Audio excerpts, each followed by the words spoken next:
There is an unspoken psychological truth about people who fall silent after being hurt, a truth widely misunderstood.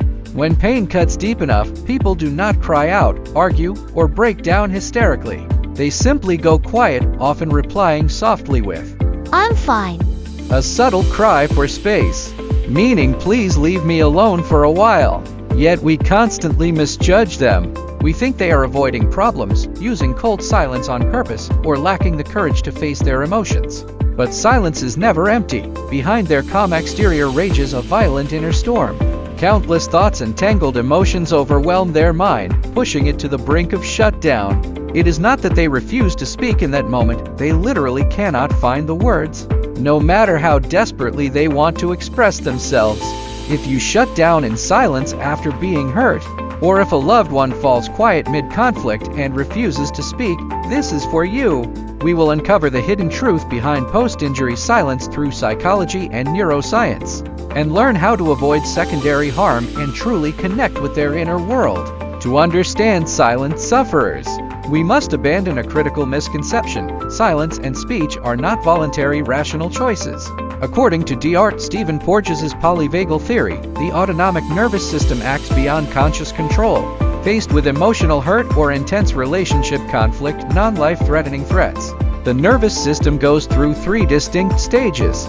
First is the social engagement state. We stay calm, express feelings normally, and communicate openly about our discomfort.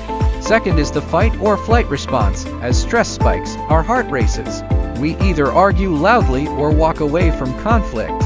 When pain becomes unbearable, and neither fighting nor fleeing protects us, the nervous system triggers its most primal defense, the freeze response, or dorsal vagal shutdown. This is like an overloaded machine tripping its circuit breaker to avoid burnout. The silence you witness is this protective switch activating. Physiologically, their heart rate drops, their body stiffens, and the prefrontal cortex in charge of language, logic, and reason disconnects from the emotion processing amygdala. Their mind floods with countless thoughts, yet their language function locks entirely. Pressuring them to speak up is no different from asking someone with a broken leg to run a marathon. Their silence is not rejection, it is an instinctive survival mechanism. Every ounce of their strength focused on keeping their inner self intact and avoiding total collapse. This freeze response is never accidental, it forms from long-term accumulated experiences, rooted in three core causes. First, childhood emotional trauma. All children are born expressive. They cry when hungry, shout when angry, and seek comfort when scared. Emotion expression is innate. As attachment theory founder John Bowlby explained, adult responses to pain are shaped by childhood caregiver reactions. If a child's tears are labeled dramatic, anger punished, and sadness ignored, their brain forms a core belief. Vulnerability brings danger, not comfort. Expressing emotions only costs them love and acceptance. They learn to swallow all grief, fear, and grievance, building an inner silent fortress. In adult relationship conflicts, this childhood defense mechanism reactivates. Silence feels far safer than showing weakness. Second, toxic relationship trauma in adulthood. Many silent people have stable childhoods but endure damaging adult relationships. They try, sincerely, to communicate their hurt. Yet their words are twisted, their honesty exploited, and every attempt to resolve conflict turns into their fault. They are told they are too sensitive or playing the victim whenever they share pain. Repeated failed communication trains the brain in a new survival rule. Speaking makes things worse. Silence becomes their armor, not a tool to punish others, but a safe choice when understanding and empathy are permanently out of reach. Third, innate brain processing differences. Silence is not always trauma-related. Psychologists divide cognitive communication styles into two types: external processors and internal processors. External processors think by speaking. Talking helps them organize feelings and clarify thoughts. Internal processors are the opposite. They need to untangle chaotic emotions and sort out inner chaos completely before speaking.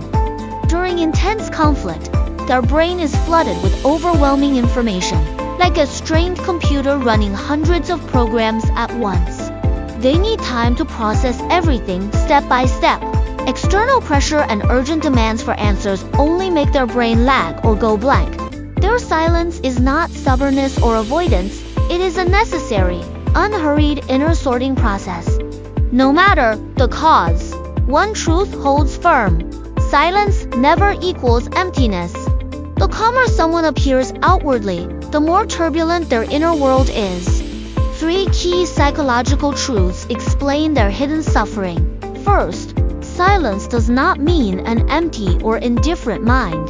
When they go quiet, their self-reflection brain regions grow hyperactive. While they sit motionless to outsiders, their mind spirals endlessly.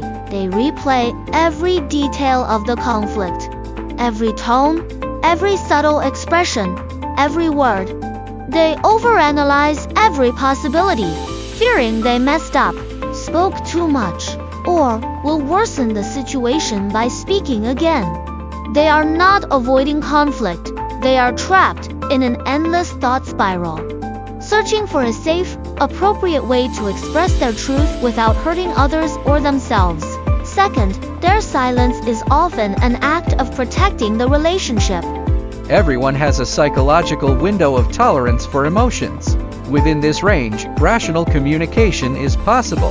When emotions overwhelm this limit, rationality fades.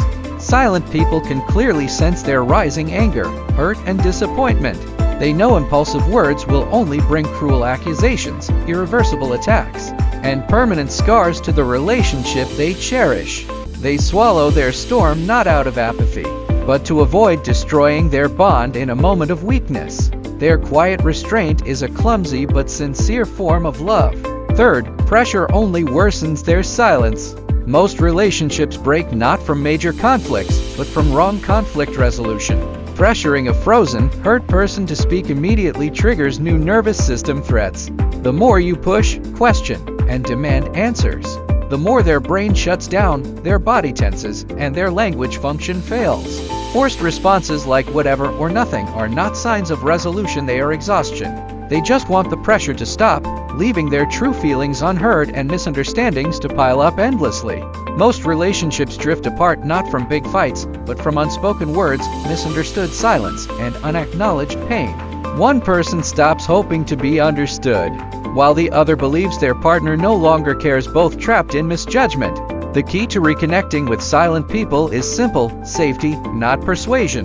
They do not need endless reasoning or forced communication. Their nervous system acts as a constant radar, scanning for safety above all else. They do not need you to read their mind or decode every emotion. They only need one thing: permission to be silent. Let them process their chaos at their own pace, without anger, blame, or relationship doubt. This unforced acceptance calms their hypervigilant nervous system. It tells them, you are safe even when you cannot speak. Safety is the only soil where honest communication can regrow. If every silence is met with pressure and resentment, they will quietly withdraw, losing trust in the relationship bit by bit. Cracks in bonds rarely come from big arguments, they form from repeated unaccepted silence. Trust leaks away in small, unheard moments, until one day they stop sharing their lives entirely. Connecting with silent people requires no advanced communication skills, only patience and presence. Instead of pressing them to speak, calmly reassure them, I know you're hurting right now, and I understand you're not ready to talk. That's okay. I'll stay here, and we can talk slowly when you're ready. These simple words ease their pressure, steady their breathing, and reconnect their brain's language functions. They fall silent not because they refuse to engage, but because they need time. They speak again not because they are convinced, but because they finally feel safe enough to be vulnerable. If you are the one who shuts down when hurt, know this: your silent processing is not a flaw. You are not cold or indifferent, you just need more time to unpack complex emotions. Your silence stems from caring too much, choosing to bear pain alone rather than hurt others. Yet remember, prolonged silence builds invisible walls that block genuine care. You do not need to force immediate expression, but you can send a simple signal: I'm messy right now and can't speak clearly. Give me time, and I'll talk later. This short message acts as a bridge, preserving your emotional space while reassuring your loved one. Mature emotional processing is not never being silent, but signaling your pause intentionally, instead of being controlled by defense mechanisms. Silent people take words and relationships far more seriously than most. They do not toss out casual love confessions or angry insults, because they understand words carry permanent weight. Every word they finally speak is refined through countless inner struggles, doubts, and silences far more sincere than impulsive, flowery declarations. They are not overly sensitive or complicated. They feel life more deeply, cherish relationships more earnestly, and fear loss more profoundly. Their different emotional rhythm is not broken, just unique. If you are willing to slow down, sit with their silence, and wait patiently without judgment, they will gradually open up. True silence is never rejection, it is a quiet invitation for genuine understanding. The deepest connection does not rely on endless words, but on a simple, "It's okay, I'll wait," and a steady, reassuring presence. If this video helps you understand yourself or your loved one, share your story in the comments. You may comfort someone weathering the same silent storm. Remember, silence is not a defect. It is the self-protection of a sensitive, sincere soul. If this content brings you comfort and clarity, like and share it for anyone struggling with unspoken emotional pain. Subscribe to explore more hidden truths of human psychology and nature. I'm Milo. Thank you for watching. See you next time.